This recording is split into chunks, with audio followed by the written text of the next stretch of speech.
En el nombre del Padre, y del Hijo, y del Espíritu Santo. Amén. Padre nuestro que estás en el cielo, santificado sea tu nombre. Venga a nosotros tu reino. Hágase tu voluntad en la tierra como en el cielo. Danos hoy nuestro pan de cada día. Perdona nuestras ofensas, como también nosotros perdonamos a los que nos ofenden. No nos dejes caer en la tentación, y líbranos del mal. Amén. ¿Quién como Dios? Nadie como Dios. Un saludo para todos en el Señor. Bienvenidos a la preparación para la consagración total a Jesús por María. Les habla Wilson Tamayo y hoy vamos para nuestra lección número 31. Mi carne es verdadera comida. Tomado del Evangelio de San Juan, capítulo 6, versículo 55. Hoy vamos a hablar de la Eucaristía, mis queridos hermanos. Vamos a hablar de Jesús que por amor a nosotros se hizo pan para alimentarnos. De ese Jesús que no le bastó que le hubiésemos podido ver, que no le bastó que le hubiésemos podido ir, que no le bastó que le hubiésemos podido tocar, que no le bastó que le hubiésemos podido abrazar, sino que ahora quiere estar dentro de nosotros y quiere transformarnos en Él a través del misterio de la Eucaristía. Cuando yo como cualquier alimento, ese alimento que es inferior a mí, se hace parte de Wilson. Entonces ese alimento se convierte en Wilson, porque yo soy superior al alimento. Pero cuando yo me alimento de la Eucaristía es Cristo que es superior a mí. Y ya no soy yo el que asume la Eucaristía. Ya no es la Eucaristía la que se vuelve Wilson, sino Wilson el que se vuelve Cristo, Wilson el que se vuelve Eucaristía. Soy yo el que soy elevado a la dignidad de Hijo de Dios. Soy yo el que soy divinizado al unirme con Cristo. Qué hermoso esto de la Eucaristía. Y miren que todo el proceso de preparación que hemos seguido ha venido a concluir precisamente en este último bloque, conocimiento de Cristo. Porque en Él nos movemos, vivimos y existimos. Porque ya no soy yo quien vive, sino Cristo quien vive en mí.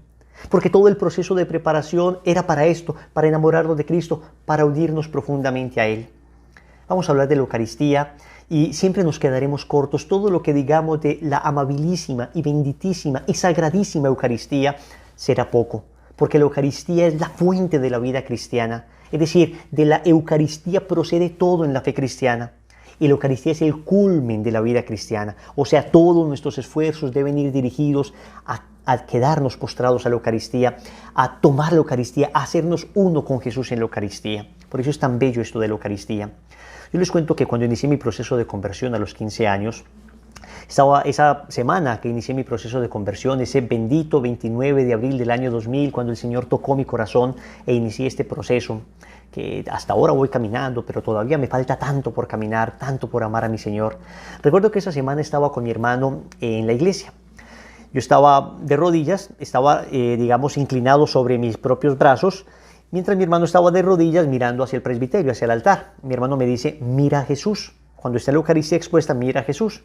En ese momento levanté la cabeza y como que me percaté por primera vez que Jesús estaba en la Eucaristía.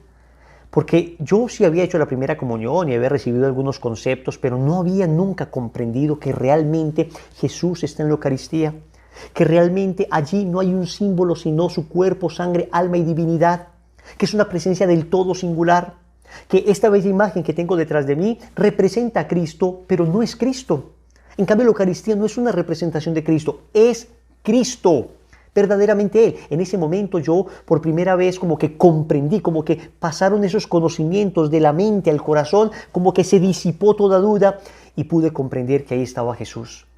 Y desde allí he tratado de visitar a Jesús Eucaristía lo más que puedo para adorarle, porque ahí está Jesús.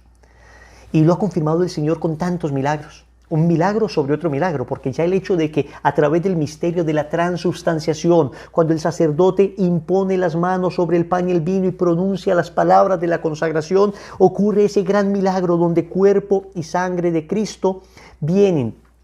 Y ya no es pan y vino, sino que se transubstancia. Es decir, a partir de ese momento ocurre un milagro maravilloso. Parece pan, parece vino, pero ya es el cuerpo, sangre, alma y divinidad de nuestro Señor Jesucristo allí. Y entonces a través de los milagros eucarísticos, que yo digo que es un milagro sobre otro milagro, porque ya es el milagro de convertir el pan y el vino, y luego ese milagro se convierte en otro milagro cuando el Señor, a través de manifestaciones realmente impresionantes, confirmadas por la ciencia, yo les invito para que busquen todos los estudios del doctor Ricardo Castañón, un exateo que precisamente se dedicó después de su conversión a estudiar milagros eucarísticos y con datos tremendamente científicos muestra cómo en realidad ocurren unos verdaderos milagros tremendos con la Eucaristía. Pensemos por ejemplo en el milagro de Lanciano, ocurrido a inicios del siglo VIII. Yo tuve el regalo de Dios de estar de rodillas ante ese milagro eucarístico allá en el espolón de la Bota Itálica, en Lanciano, Italia. Y es increíble porque esa hostia consagrada se convirtió en un pedazo del miocardio del corazón de Jesús. Y todavía hoy se le estudia y todavía hoy parece sorprendente que después de tantos siglos ese corazón siga allí, ese corazón no se haya podrido, entre comillas, porque es que la Eucaristía es el Dios de mi corazón, pero es el corazón de mi Dios también, como han dicho los santos. Hoy vamos a hablar de la Eucaristía, hoy vamos a hablar de la presencia real de Jesús. No vamos a hablar de un símbolo, no vamos a hablar de una linda cena, de una santa cena que nos llama a comunión a todos los hermanos para abrazarnos, sino que en la Eucaristía la centralidad está en Cristo. Él es el culmen y la fuente de la vida cristiana. Hacia Él van dirigidos todos nuestros esfuerzos y de Él surge toda nuestra fuerza. Todo en la Iglesia nace de la Eucaristía y toda la Iglesia termina en la Eucaristía. Por eso hay que amar también el sacerdocio y por eso hay que orar por el sacerdocio. Pedirle al Señor que purifique el sacerdocio, pero hay que amar mucho a nuestros sacerdotes y por eso el demonio ataca tanto a los sacerdotes y utiliza el escándalo de algunos pocos para desacreditar a todo el sacerdocio, porque sin sacerdotes no tienes Eucaristía, sin sacerdotes, sin esas manos benditas no tienes Eucaristía. Yo te he podido predicar durante estas lecciones, pero lo único que he podido hacer es llegar un poco a tu corazón, pero no te puedo alimentar con Cristo. El sacerdote puede alimentarte con Cristo. El sacerdote tiene las manos consagradas y puede hacer que Cristo baje a la tierra. Yo no lo puedo hacer, ni los ángeles lo pueden hacer. Un sacerdote tiene ese don maravilloso. Hay que orar por ellos, quererlos mucho, suplicarle al Señor por la santidad de los sacerdotes y por vocaciones sacerdotales, porque si se acaban los sacerdotes nos quedamos sin Eucaristía, mis hermanos. Nos quedamos sin Eucaristía. El Señor dice que su cuerpo y su sangre, el Señor nos asegura que se deben comer. Y esto lo dice en Juan capítulo 6, versículo 55. Porque mi carne es verdadera comida y mi sangre es verdadera bebida. El que come mi carne y bebe mi sangre permanece en mí y yo en él. El Señor no está diciendo acá, mi carne es simbólicamente una comida. El Señor no está diciendo, mis palabras son como un alimento. No, no, no. Mi carne es verdadera comida. O sea, cuando el Señor dice que algo es verdadero, está sustrayendo todo uso simbólico de esa palabra. A ver, yo tengo acá un libro. Yo puedo decir, hagamos de cuenta que este libro es una guitarra. Entonces voy a tocar guitarra. ¿Pero es verdaderamente una guitarra? No. Yo estoy haciendo de cuenta que es una guitarra y les muestro cómo se toca una guitarra, cómo se rasga una guitarra, cómo se tocan las cuerdas, ¿no? Pero cuando yo digo esto es verdaderamente una guitarra, entonces estoy sustrayendo todo uso, digamos, simbólico. Cuando digo que algo es verdaderamente algo, estoy diciendo, acá no estoy hablando de símbolos, esto es así. El Señor dice, mi carne es verdadera comida, o sea, nos tenemos que comer su carne. Mi sangre es verdadera bebida, nos tenemos que beber su sangre. Y esto lo dice en el Evangelio de San Juan, capítulo 6. Yo quiero que entendamos que todo el capítulo 6 del Evangelio de San Juan es un capítulo eucarístico. En ese capítulo pasan tres cosas. Primero, Jesús multiplica los panes para mostrar que Él con el pan puede hacer lo que quiera. ¿Cómo multiplicarlo? Miren lo que dice el versículo 11. Tomó entonces Jesús los panes y después de dar gracias los repartió entre los que estaban recostados y lo mismo los peces, todo lo que quisieron. Más de 5,000 personas fueron alimentadas. O sea que el Señor lo primero que hace es demostrar, con el pan puedo hacer lo que quiera, cómo multiplicarlo. Después de esto, Jesús se queda despidiendo a la gente, los apóstoles atraviesan el mar de Galilea en el barco y encuentran a Jesús caminando sobre las aguas en la madrugada que se dirige hacia ellos, el versículo 19. Cuando habían remado unos 25 o 30 estadios, ven a Jesús que caminaba sobre el mar y se acercaba a la barca y tuvieron miedo. O sea que Jesús primero demuestra que con el pan puede hacer lo que quiera, lo puede multiplicar. Después demuestra que con el cuerpo, con su cuerpo puede hacer lo que quiera, puede caminar sobre las aguas, puede caminar sobre las aguas. Después el Señor llegará a Cafarnaúm y ahí hará ese bellísimo discurso del pan vivo, donde dice, vuestros padres comieron el maná en el desierto, pero yo soy el pan vivo bajado del cielo. Y ahí es donde pronuncia esa frase que acabamos de leer: el que come mi carne y bebe mi sangre tiene vida en mí y yo lo resucitaré, porque mi carne es verdadera comida y mi sangre es verdadera bebida. Ahí es que pronuncia eso, ¿ok? ¿Qué pasó cuando Jesús termina este discurso? Que la gente entendió, sí, es algo simbólico, claro. El Señor nos está hablando como cuando nos dijo, por ejemplo, yo soy la luz del mundo. Eso lo dice en Juan capítulo 8, versículo 12. Entonces la gente dijo, sí, Él nos va a quemar, si nos acercamos nos va a encandilar. No, yo soy la luz del mundo. Todos entienden que está hablando de manera figurada, de manera simbólica. Mis palabras son luz. Si se acercan a mí son iluminados espiritualmente, pero no significa que todo está oscuro, llega Jesús y de repente físicamente todo se alumbra. No. En la noche Jesús no alumbraba. En la noche Jesús, como hombre verdadero también que era, dormía tranquilo. Nadie entendía, estrictamente las palabras de Jesús cuando decía, soy la luz del mundo. O cuando decía, yo soy la puerta por donde entran las ovejas. Nadie le veía a Jesús así como cara de puerta. No. O cuando decía, yo soy camino, verdad y vida. No todo el mundo sabía que Jesús hablaba de una manera figurada. Pero en cambio, cuando Jesús dijo, mi carne es verdadera comida y mi sangre verdadera bebida, miren lo que pasó. El versículo 60, estamos en el capítulo 6 de San Juan. La gente empezó a decir, qué duro es este lenguaje. ¿Quién puede escucharlo?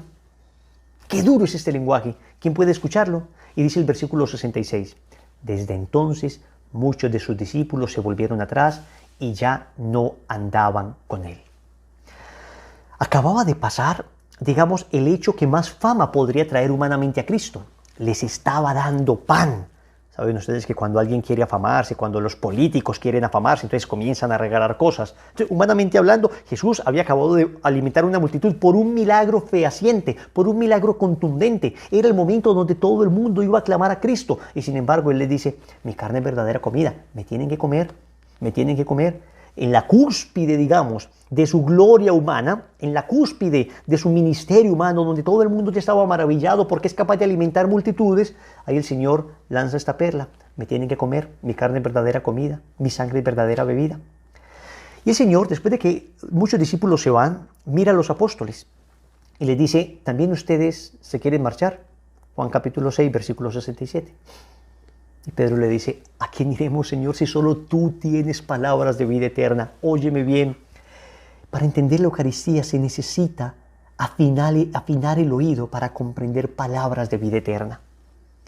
Si nosotros estamos solamente pegados de la palabra humana, si nosotros estamos solamente pegados de lo meramente humano, no comprendemos la Eucaristía. No vamos a entender por qué una persona se postra 2 y 3 horas ante una capilla, en una capilla de adoración del Santísimo, ante la presencia real de Jesús en la Eucaristía. Nos parecerá que está perdiendo el tiempo, que debería hacer obras de caridad, que debería en ese momento dedicarse a predicar. ¿Cómo va a perder 2 horas ahí frente a un pedazo de pan? Eso diría una persona que no sabe escuchar palabras de vida eterna, que solamente escucha palabras humanas, palabras carnales.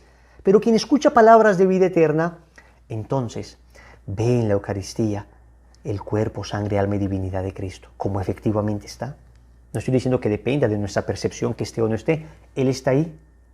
Y el que no está habituado a ver a Jesús en lo que parece un pan, no se acostumbrará a ver almas en lo que parecen solamente cuerpos. Es decir, no aprenderán a evangelizar. La evangelización se logra de rodillas ante Jesús y Eucaristía. Así lo han logrado todos los santos. ¿Y en qué momento el Señor instituyó entonces ese sacramento bellísimo? En la última cena. ¿En qué momento el Señor se quedó con nosotros para siempre en las especies del pan y el vino? En la última cena. Tomado del Evangelio de San Mateo, capítulo 26, versículos 26 y 27.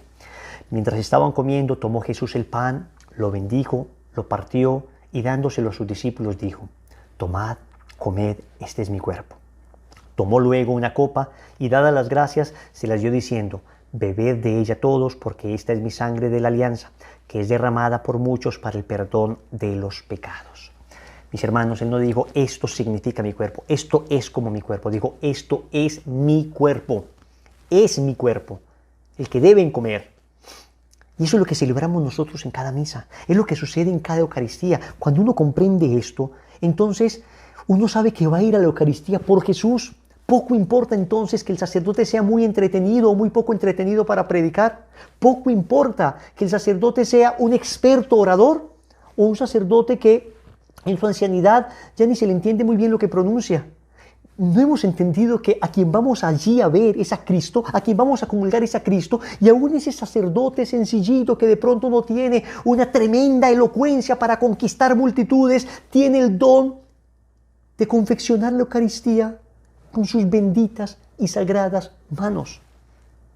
Un don que yo no tengo, un don que ni los mejores predicadores laicos del mundo tienen.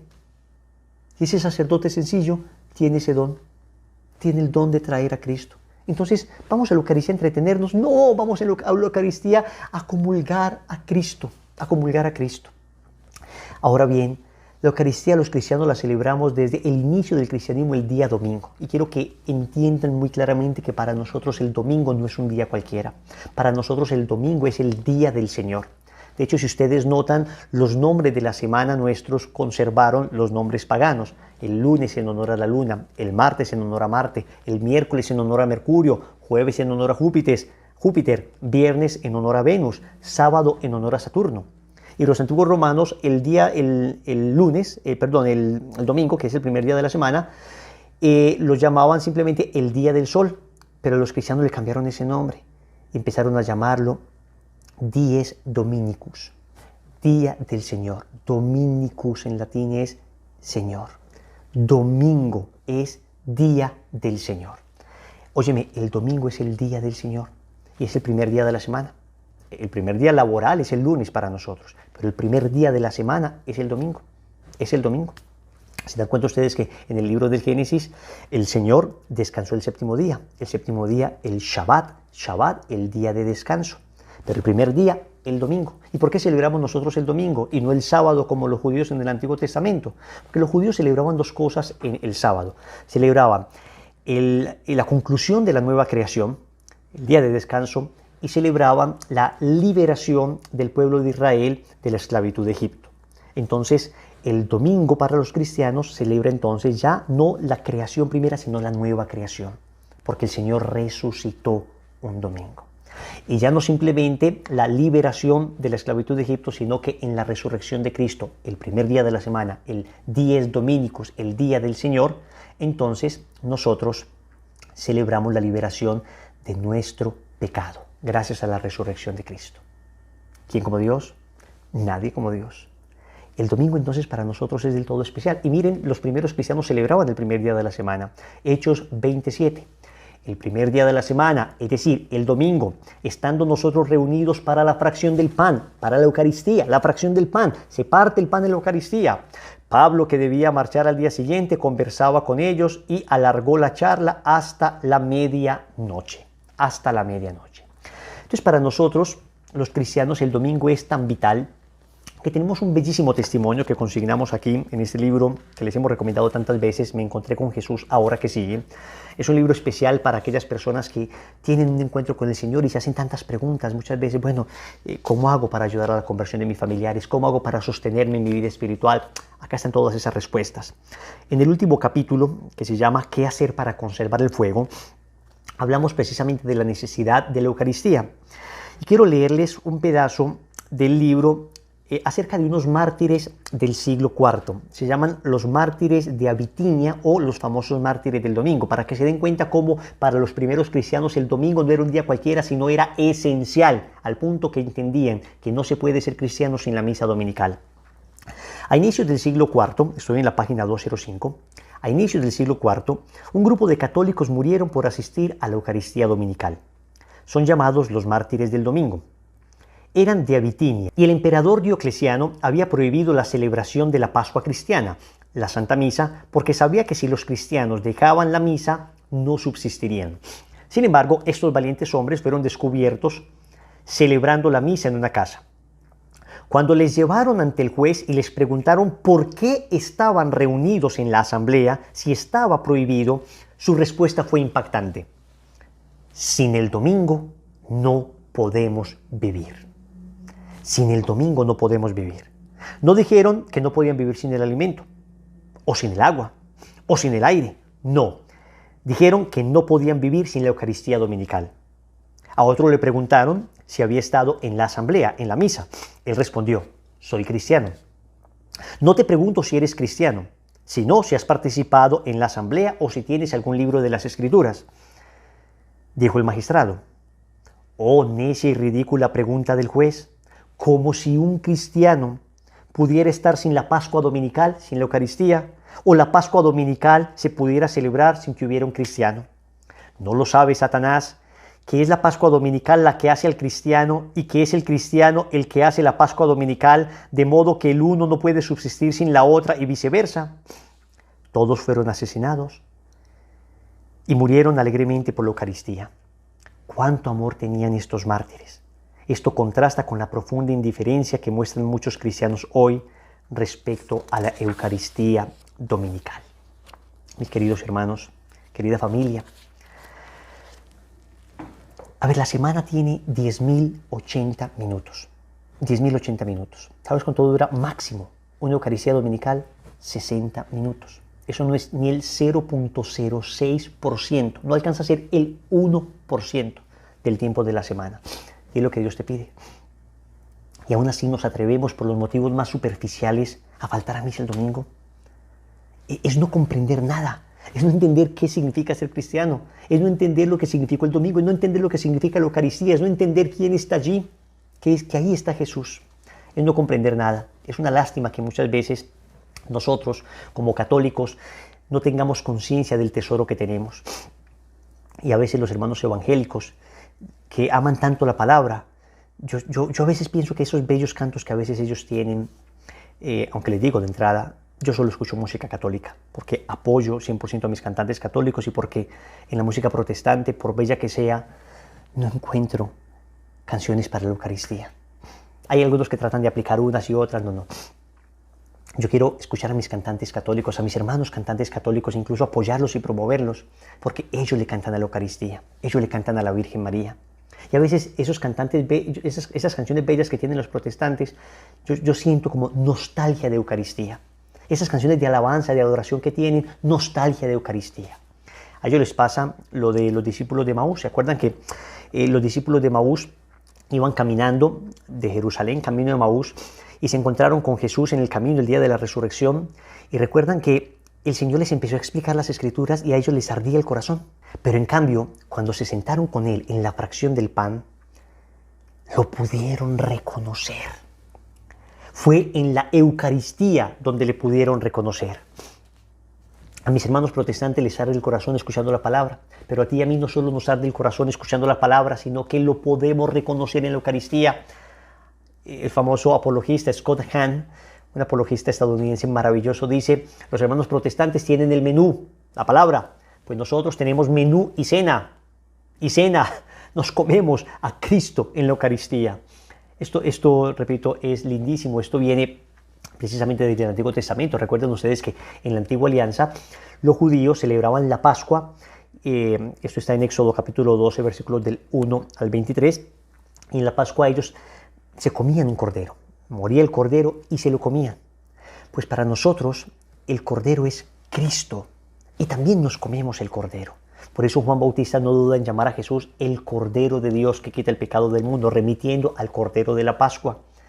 Y como los judíos en la antigua Pascua veían el sacrificio del Cordero y se comían el Cordero, nosotros estamos en el sacrificio del nuevo Cordero, del Cordero de Dios que quita el pecado del mundo, y nos comemos el Cordero. Cristo es el Cordero de Dios y nos comemos el Cordero. Tanto tendríamos que hablar de la Eucaristía, tanto tendríamos que decir de la Eucaristía. Yo quisiera leerles una frasecita de San Juan Crisóstomo, porque muchas veces uno diría: qué rico que se me apareciera Jesús. ¿Qué haría yo si viera a Jesús? ¿Qué le pediría? Pues miren lo que dice San Juan Crisóstomo. Ustedes envidian la oportunidad de la mujer que tocó las vestimentas de Jesús, de la mujer pecadora que lavó sus pies con sus lágrimas, de las mujeres de Galilea que tuvieron la felicidad de seguirlo en sus peregrinaciones, de los apóstoles y discípulos que conversaron con él familiarmente, de la gente de esos tiempos quienes escucharon las palabras de gracia y salvación de sus propios labios. Ustedes llaman felices a aquellos que lo miraron, mas vengan ustedes al altar y lo podrán ver, lo podrán tocar, le podrán dar besos santos, lo podrán lavar con sus lágrimas, lo podrán llevar con ustedes igual que María Santísima, a través del misterio de la Eucaristía. Esto es lindísimo, porque nosotros no creemos simplemente que la Eucaristía sea Dios que se hace pan para que sea ahí, para que le adoremos. Él nos dijo que lo comulgáramos. Él nos dijo que lo comulgáramos, pero hay que estar en estado de gracia para comulgarlo. O sea, Él no quiere estar simplemente en un sagrario. Él quiere estar en el sagrario de tu corazón. Él no quiere estar en las cuatro paredes frías de un sagrario. Él anhela estar en tu alma. Tú eres el sagrario en el que Jesús quiere estar. Tu corazón es el sagrario en el que Dios quiere habitar. En ti quiere estar a través de la comunión. Pero para eso necesitamos, antes de unirnos con su cuerpo en la Eucaristía, debemos unirnos con su alma en la gracia. Debemos tener un alma en gracia de Dios. Porque cuando se comulga en pecado, sucede lo que dice el apóstol San Pablo. Lo dice con claridad en la primera carta a los Corintios, capítulo 11, versículo 29. El que come y bebe indignamente el cuerpo y la sangre del Señor, come y bebe su propia condenación. Entonces, lo primero que necesitamos nosotros es estar en gracia de Dios para que la Eucaristía sea vida para nosotros y no condenación. Quien come y bebe el cuerpo y la sangre del Señor indignamente, come y bebe su propia condenación. Que no sea condenación para nosotros, que sea vida eterna, que sea vida eterna. Entonces, lo primero es estar en gracia de Dios. Lo segundo es guardar el ayuno eucarístico de 1 hora antes de comulgar. Si yo sé que voy a comulgar a las 6:30 de la tarde, entonces hasta las 5:30 de la tarde puedo comer. 1 hora antes de comulgar no como nada, como para preparar mi corazón, incluso mi cuerpo, a recibir a Jesús Eucaristía. Es necesario guardar el ayuno eucarístico. Antes era un ayuno prolongadísimo, la Iglesia lo ha reducido a la mínima expresión, 1 horita antes de comulgar. Y después de que comulguemos, hay que hacer actos de adoración. Después de que comulguemos, quedarnos adorando a Jesús, conversando con Él. Santa Teresa de Ávila dice que es el mejor momento para hablar de empresas con el Señor. O sea, para hablar de tus cosas, para adorarle, para glorificarle, y no solo para pedirle. No solo para pedirle. Sucedió un hecho bastante curioso que se narra en la vida de San Felipe Neri, que él veía que una persona comulgaba y después de la comunión salía inmediatamente de la iglesia. Entonces San Felipe Neri le pidió a 2 monaguillos que tomaran 2 cirios, y cuando ese señor salió, los monaguillos se fueron detrás de él y lo siguieron. Entonces cuando el Señor se percató que venían 2 monaguillos con 2 cirios, con 2 velas detrás de él, les preguntó qué pasó. Entonces se devolvió hasta donde San Felipe Neri y le preguntó, ¿por qué estos monaguillos me están siguiendo con unas velas? Y le respondió San Felipe Neri, tenemos que rendirle el debido respeto a nuestro Señor, a quien llevas contigo. Como te has negado a adorarlo, he enviado a 2 acólitos para que lo hicieran en tu lugar. Para que lo hicieran en tu lugar. Eso es un enamorado de la Eucaristía. Es un enamorado de la Eucaristía. Todos los problemas, todas las dificultades, todas tus angustias, todos tus miedos, déjalos a los pies de Jesús Eucaristía. San Cirilo de Alejandría decía, si el veneno de la vanidad se está hinchando en ustedes, vuelvan a la Eucaristía y ese pan que es su Dios, humillándose y disfrazándose a sí mismo, les enseñará la humildad. Si la fiebre de la avaricia egoísta los arrastra, aliméntense con ese pan y aprenderán la generosidad. Si el viento frío de la codicia los marchita, apúrense al pan de los ángeles y la caridad vendrá a florecer en su corazón. Si sienten la comezón de la intemperancia, nútrasen con la carne y la sangre de Cristo, quien practicó un autocontrol heroico durante toda su vida en la tierra, y ustedes se volverán temperantes, o sea, se volverán regios, firmes. Si ustedes son perezosos y tardos para las cosas espirituales, fortalezcanse con el alimento celestial y serán fervorosos. Finalmente, si se sienten quemados por la fiebre de la impureza, vayan al banquete de los ángeles y la carne sin mancha de Cristo los hará puros. No hemos podido vencer nuestros vicios y nuestros pecados porque no nos hemos postrado ante Jesús Eucaristía más tiempo. No hemos podido salir de esa dificultad porque nos ha faltado tiempo de adoración eucarística. Wilson, es que yo no sé qué decirle a Jesús en la Eucaristía. Yo voy allá y me distraigo. No importa, ve donde Jesús y deja que sus rayos amorosos transformen tu alma aún sin que te des cuenta. Como una planta se presenta ante los rayos del sol y basta que se presente ante Él, basta que se deje tocar por esos rayos para que el proceso de fotosíntesis suceda en ella. Asimismo, basta que te dejes tocar por los rayos eucarísticos de Jesús para que tu alma sea transformada, para que tu alma sea liberada, para que tu alma sea sanada. Tantas personas vienen a buscar consejo de personas, de sabios, de predicadores. Y está bien porque Dios ha querido que nos ayudemos unos a otros, pero ya fuimos primero ante el único que nos puede sanar. Todo lo demás es excusa y casi que lo que deberíamos hacer todos nosotros es remitir a la gente a la Eucaristía, porque allí, en Jesús y Eucaristía, está la verdadera vida. Allí, en Jesús y Eucaristía, está todo lo que tu alma necesita. Ahí, en Jesús y Eucaristía, está tu felicidad. Si pudieras comulgarle diariamente, si pudieras comulgarle diariamente, ¿por qué limitarnos solo a la misa dominical? ¿Por qué no empezar a ir a misa todos los días? Le preguntaba un joven a su papá, un poco campechano el papá, pero muy sabio, le decía: papá, ¿por qué vas a misa todos los días?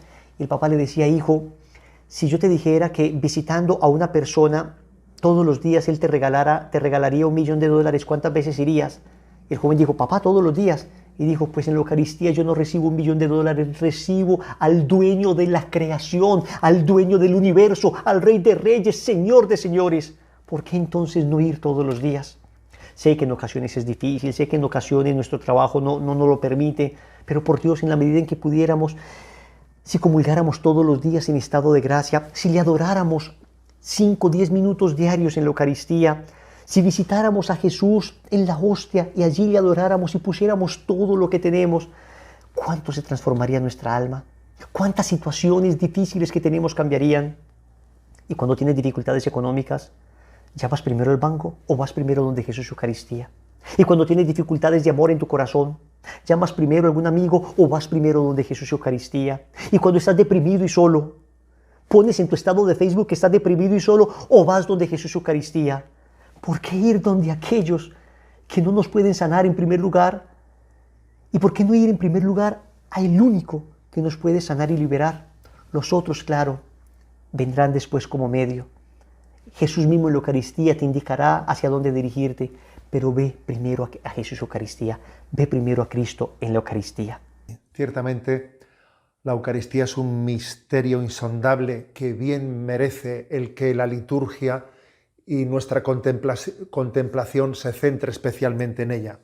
La Iglesia siempre creyó, desde la institución de Jesús, de la Eucaristía, siempre creyó en la presencia real de Cristo, pero fue tomando conciencia paulatinamente de lo que esto suponía. Comenzó a reservarse, después de la celebración eucarística, a reservarse la especie eucarística del pan para poder llevarla a los enfermos. Pero después pasó a reservarse en un lugar llamado tabernáculo, donde ya se adoraba la presencia de Jesucristo, más allá de la celebración litúrgica. Y después comenzó a adorarse a Jesucristo ya fuera del tabernáculo, expuesto ante la presencia de los fieles. Y después comenzó a procesionarse en las llamadas procesiones del Corpus Christi. Y últimamente ya han comenzado en muchos lugares a extenderse las capillas de la adoración perpetua. Ha sido pues como una progresiva toma de conciencia de lo que supone de que el Señor se quede entre nosotros, ¿no? Recuerdo una anécdota que contaba un misionero que en África estaba explicando a los niños la presencia de Cristo en la Eucaristía y les decía cómo esa vela roja encendida estaba siendo un signo visible de la presencia de Dios en el tabernáculo, ¿no? Y que ahora era algo impresionante, decir, Dios está aquí. Y dice que había un niño que levantaba la mano y él, cuando terminó su catequesis, ¿qué querías decir tú? Y el niño le preguntó al misionero, ¿y tú por la noche te vas a dormir en la cama y le dejas aquí a Jesús solo? Y aquella expresión pues llena de inocencia y de coherencia, de aquel niño, decía el misionero que le había impactado y le había llevado a tener también una vocación adoradora por las noches ante Cristo en la Eucaristía. En primer lugar, meditemos que la adoración eucarística transforma muchas cosas. No pensemos que Jesús está de manera estática. Ay, no, su presencia no es estática, está actuando. Pasan muchas cosas, acontecen muchas cosas cuando nos ponemos en la adoración eucarística. Quiero reseñar una que fue muy conocida, muy famosa, la conversión de André Frossard. La conversión de André Frossard, acontecida en Francia.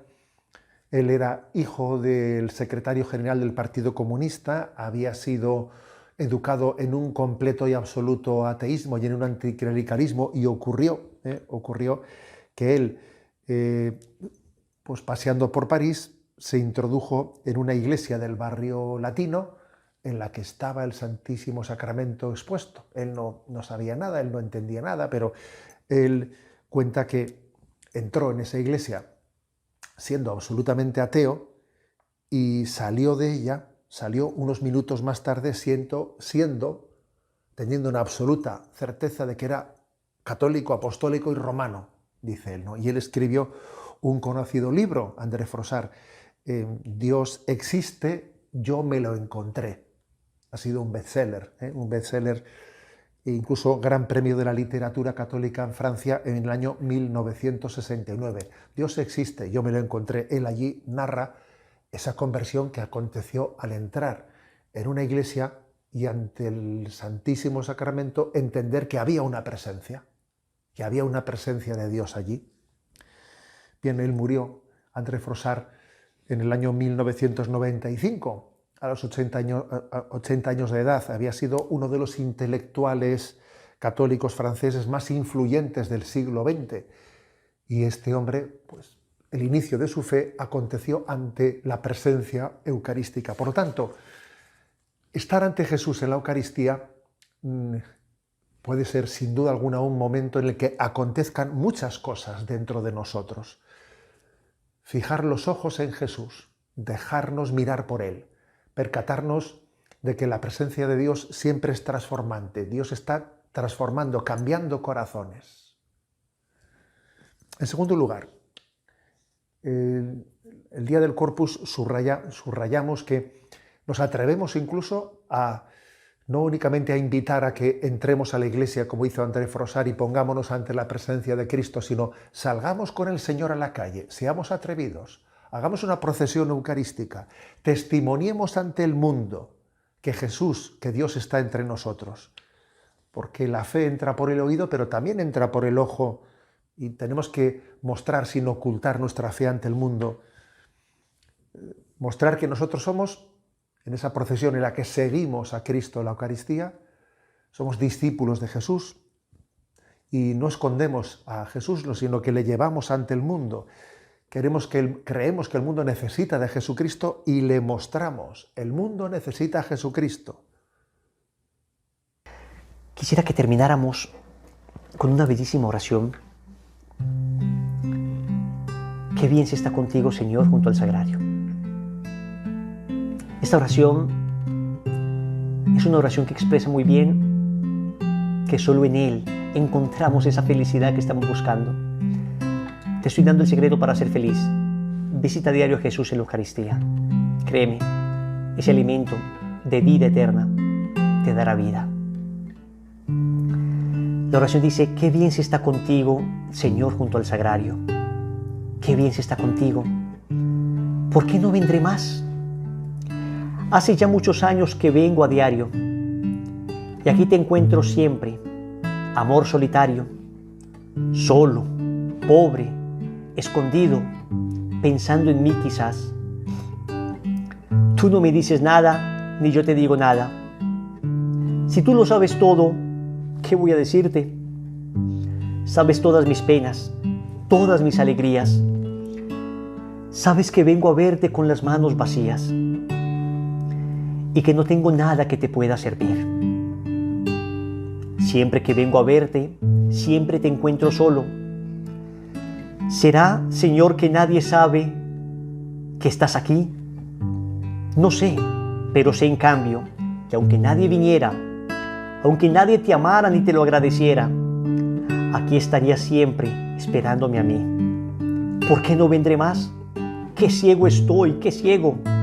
si sé por experiencia que cuando a ti me llego, siempre vuelvo cambiado, siempre salgo mejor. ¿A dónde voy, Dios mío, cuando mi Dios no vengo? Si tú me esperas siempre, si a ti siempre te tengo, si jamás me has cerrado las puertas de tu amor. Por otros se recorren a pie largos caminos, acuden de muy lejos cansados peregrinos y pagan grandes sumas que no han de recobrar. Recorremos caminos para ir donde alguien que me aconseje, por otros recorremos largos caminos. Por ti nadie pregunta, de ti nadie hace caso. Si alguna vez te visitan, es solo así de paso, rapidito. Aquí eres tú quien paga si alguno quiere entrar. Por otros pagamos, pero cuando tú entras, Jesús te paga, es decir, Él te da todo. ¿Por qué no vendré más si sé que aquí a tu lado puedo encontrar, Dios mío, lo que tanto he buscado? Mi luz, mi fortaleza, mi paz, mi único bien.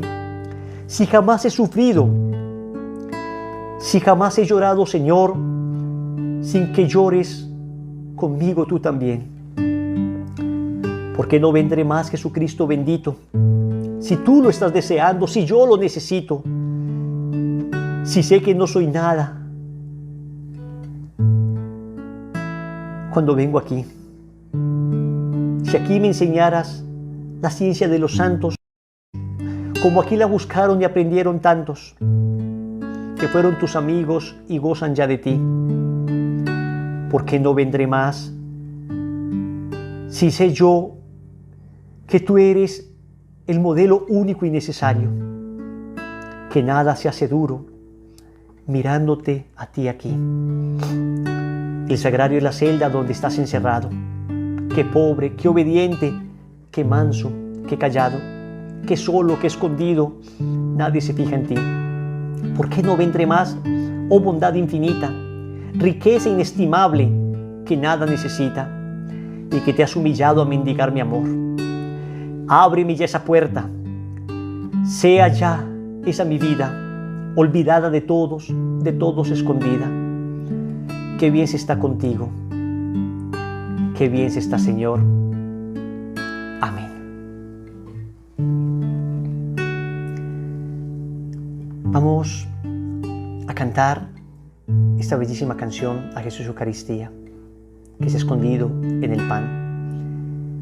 En cada misa Nuestra Señora está postrada con nosotros ante Jesús. Incluso, lo dicen en muchas apariciones, más real en la Eucaristía nuestra Madre que en muchas apariciones. Por eso, con nuestra Madre, con ella a nuestro lado, cantemos: tan solo una mirada me bastó para quedarme enamorado, mi Señor. Jesús, Eucaristía, yo te ofrezco el alma mía, mi blanquito y redondito pan de amor. No entiendo cómo lo pudiste hacer. Has encerrado la grandeza de tu ser. No te has quedado en plata ni oro, sino escondido estás, tesoro, en el pan del que podemos comer. Estás allí, lo creo, mi Señor. Eucaristía, milagro de amor. Estás allí, lo creo, mi Señor. Eucaristía, milagro de amor. La noche en que te iban a entregar, te reuniste con los tuyos a cenar, y en esta última cena te quedaste en la patena para nutrir a esta pobre humanidad. Comed y beber todos de él, Este es mi cuerpo, esta es mi sangre, de verdad. Ya no es solo un signo, es el Cordero digno de expiar ante el Padre Celestial. Estás allí, lo creo, mi Señor. Eucaristía, milagro de amor.